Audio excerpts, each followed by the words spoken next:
Jangan seketika, oh ini maulid bid'ah. Masya Allah, antum tuh bid'ah dari kepala sampai kaki. Ya. Saya luar biasa kesal. Kadang ada orang bikin perbandingan begini, maulid Nabi, maulid. Zaman Nabi tidak ada, coret. Zaman sahabat tidak ada, coret. Zaman tabi'in tidak ada, coret. Zaman ini ada, lalu diserupakan yang ikut-ikut ke sini. Antum kalau mengamalkan hukum seperti ini fatal. Zakat pakai beras. Zaman Nabi coret, zaman sahabat coret, ya, zaman tabi'in coret, zaman ulama coret, zaman antum ada bid'ah antum. Cara menyimpulkan hukum bukan seperti ini. Lihat turunannya, lihat dalilnya, lihat pemahamannya, lihat turunan-turunan fikihnya. Ya, bagaimana bisa zakat pakai beras jadi padahal contoh nggak ada, dalil nggak spesifik. Ayo coba temukan Nabi zakat pakai beras, temukan. Kalau antum menemukan, Masya Allah, saya bermohon kepada Allah supaya Allah mempercepat hajinya antum dan masuk surga tanpa hisab. Tiap hari saya doakan. Tidak cukup dengan amin, cari dulu.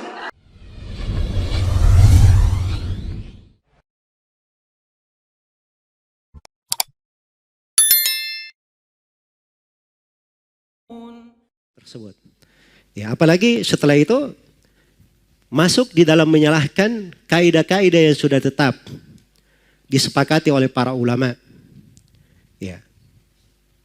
Ini dari ucapannya katanya, jadi katanya jangan ketika maulid bidah, Masya Allah. Katanya antum itu bidah dari kepala sampai kaki. Ya. Saya luar biasa kesal. Kadang ada orang yang bikin perbandingan begini. Maulid Nabi. Zaman Nabi tidak ada, coret.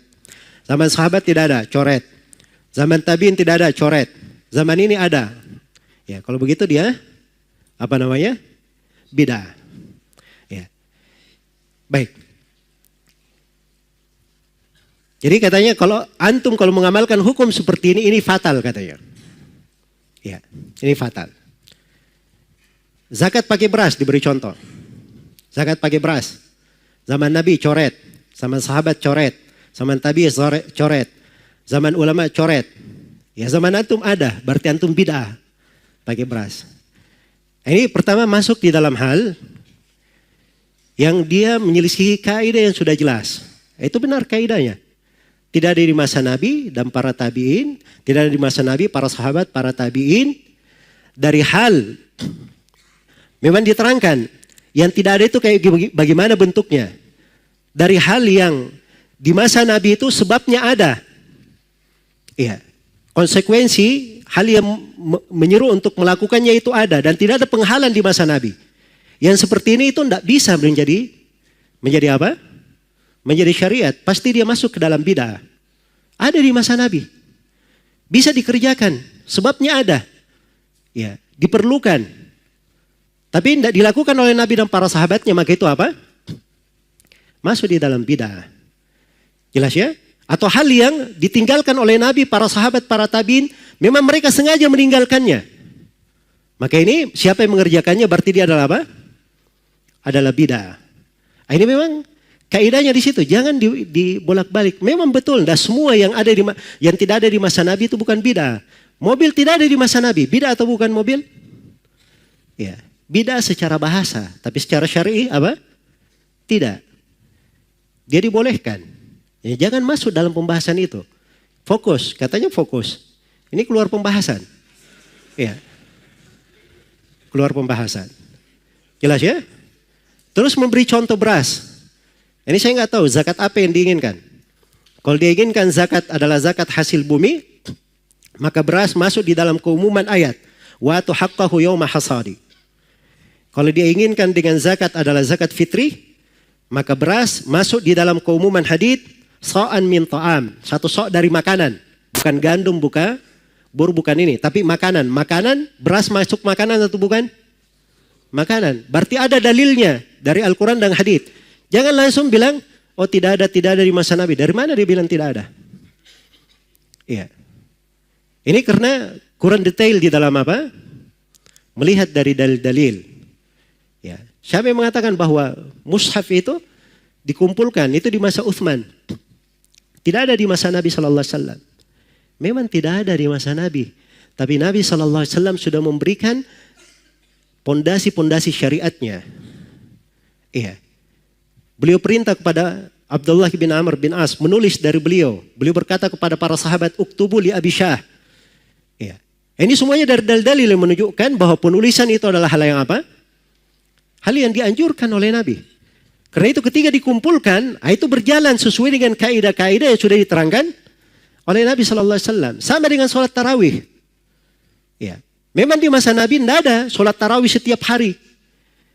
Tapi sholat tarawih itu pernah dilakukan oleh Nabi.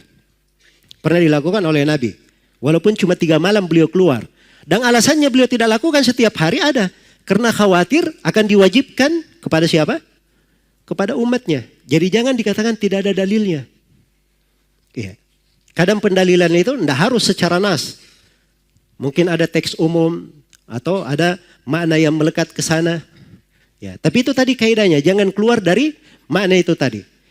Jadi sesuatu itu kalau dia tidak ada di masa Nabi, padahal ada hal yang mengharuskan hal itu dikerjakan, ya.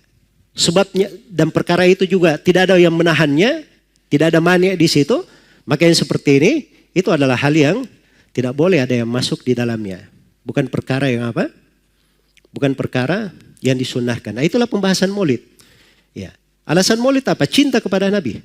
Cinta kepada Nabi, semua orang cinta kepada Nabi atau tidak? Iya. Makanya kita tanyakan, kalau memang cinta kepada Nabi, tidak ada yang lebih cinta kepada Nabi melebihi para sahabat Rasulullah SAW. Mereka tidak ada yang bikin maulid. Iya. Jadi sebabnya ada di masa Nabi SAW. Tapi tidak ada para sahabat yang melakukannya. Menunjukkan bahwa itu tidak disyariatkan. Dan tidak ada penghalang. Ya. Menunjukkan bahwa itu bukan syariat. Itu cara memakai kaidah. Jangan mencampur baurkan antara ini dan itu. Ini perkara yang tidak bagus ya. Membawa kepada apa? Kita namanya menyentuh pembahasan-pembahasan yang sudah dikaji secara ilmiah oleh para ulama. Di ilmu usul fikih itu pendalilan itu ada sumbernya. Ada dari Al-Quran, ada dari hadits, ada dari ijma', ada dari qiyas, ada dari ucapan sahabat. Ya, sebagiannya ada yang menghitung istihsan, ada yang berdalil dengan amalan penduduk Madinah. Ya, ada yang berdalil dengan masalih mursalah. Itu kan dibahas di pembahasan usul fikih. Jadi cara pendalilan itu ada cara berdalilnya. Ya, bukan sembarangan. Jangan seorang itu kalau dia tidak sependapat dengan orang lain, keluar darinya kalimat-kalimat yang kalimat ini tidak cocok di dalam apa? Di dalam ranah silam pendapat. Baik.